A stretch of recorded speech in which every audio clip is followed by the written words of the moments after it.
IPL-ൽ നിന്ന് പുറത്താക്കിയ Kochi Tuskers കേരളയ്ക്ക് BCCI 538 കോടി രൂപ നൽകണമെന്ന് ബോംബെ ഹൈക്കോടതി. ആർബിട്രൽ ട്രൈബ്യൂണലിന്റെ വിധി ബോംബെ ഹൈക്കോടതി ശരിവയ്ക്കുകയായിരുന്നു. ഇതിനെതിരെ BCCI നൽകിയ അപ്പീൽ തള്ളിക്കൊണ്ടാണ് ബോംബെ ഹൈക്കോടതിയുടെ വിധി വന്നിരിക്കുന്നത്.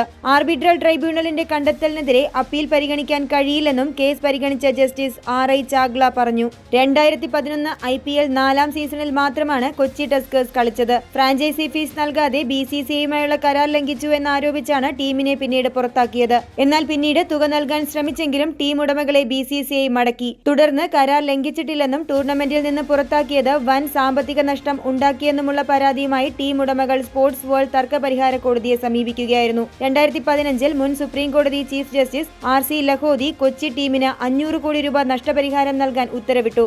എന്നാൽ തുക വേണ്ടെന്നും IPL-ൽ കളിക്കാൻ അനുവദിച്ചാൽ മതിയെന്നുമാണ് ടീം ഉടമകൾ BCCIയെ അറിയിച്ചത്. ടസ്കേഴ്സിന്റെ ആവശ്യം BCCI തള്ളിയതിനു പിന്നാലെയാണ് വിഷയം തർക്കപരിഹാര കോടതിയിലെത്തിയത്.